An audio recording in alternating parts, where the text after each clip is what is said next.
Hello, Southwest Florida. Welcome to another edition of Lee Pitts Live as we crack open this June 20th right here on Lee Pitts Live. I'm so delighted that you put us on your list of things to do. I think you're going to be delighted as well. We have some fantastic guests here in the studio. Both sets of guests make each other look good. We have Joshua Stedman, a renowned recording artist, rock, soul, singer, and songwriter. He'll be here in the studio. And if you haven't heard about Josh, you're going to know about him today.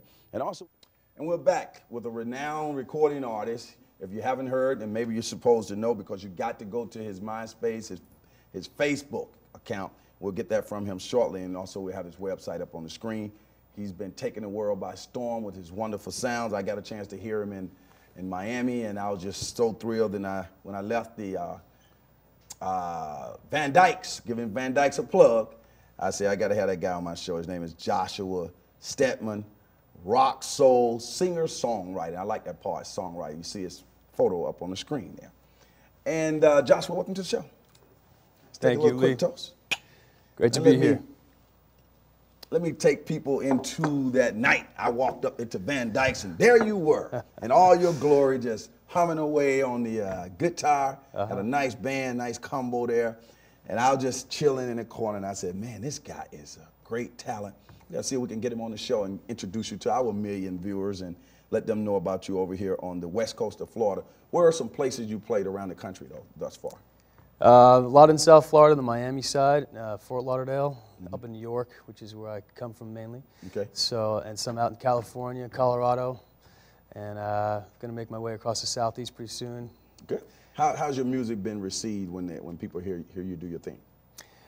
Most people are either they sit there and they can't wait for the next song, or they come up to me afterwards, and if they like it, they say, "Please keep doing what you're doing." Cool. You know. When did you realize that you had some talent to do what you do? Maybe the night that I was singing for Stevie Wonder, and I didn't even know it. Back when I was about 11 years old, he was in the audience for a school play that I was in. Okay. And I got some pats on the back from that time. Oh, Stevie Wonder, did he send a note to you, or you? No, it wasn't that it wasn't that personal.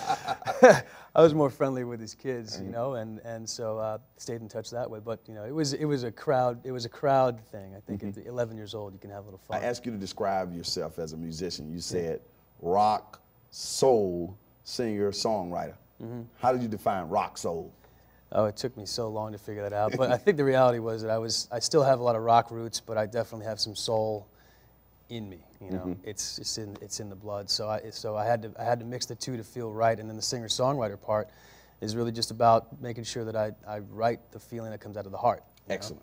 Now we have your website on the screen. When people go there, they can make their way over to your Facebook, and all of that is right there. All the links are right there. So the website's a good place to start. Right. Let's simplify it for them.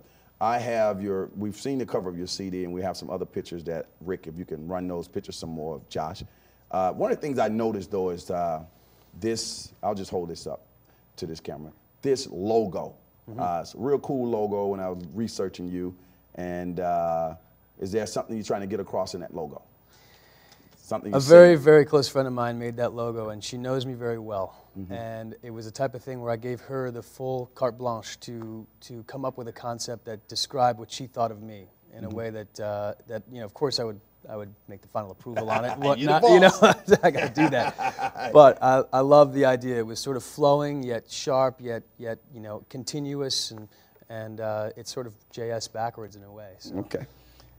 You have I want to get an autograph of your CD cover. Pen here. While you're autographing this, I will ask my camera guy to zoom in and catch your hand. So one of these days, as you continue to blow up, I'll have documented evidence that Josh autographed it. Josh, while you're autographing that, what's your long-term goal as a singer-songwriter? I want to be known in the community of music, you know, and I want to be able to touch my fans every time I end up on the stage and/or on a recording. Okay. And I want to be proud about what I'm producing. And I got that autograph, people. There you go. The whole thing, I noticed one of the things that you said was you have final approval on things. A lot of artists don't have final approval on a lot of things that they do. Right. So are you sort of self-contained? You're the head guy for Josh. Is in a way, everything. I do have a team, but in the way, it's I'm the record label, I'm the producer, I'm the songwriter. I work with amazing talents out there, but at the end of the day, I'm calling the shots because I have to. You know? And I'm always open to work with the right people, but it's got to be the right deal. Well, Josh, has been great talking to you, but I want to give you the opportunity to do what you do, is sing. So can we get you to come back after this break and let's hear some of your music? Sure, I'd love to. Okay.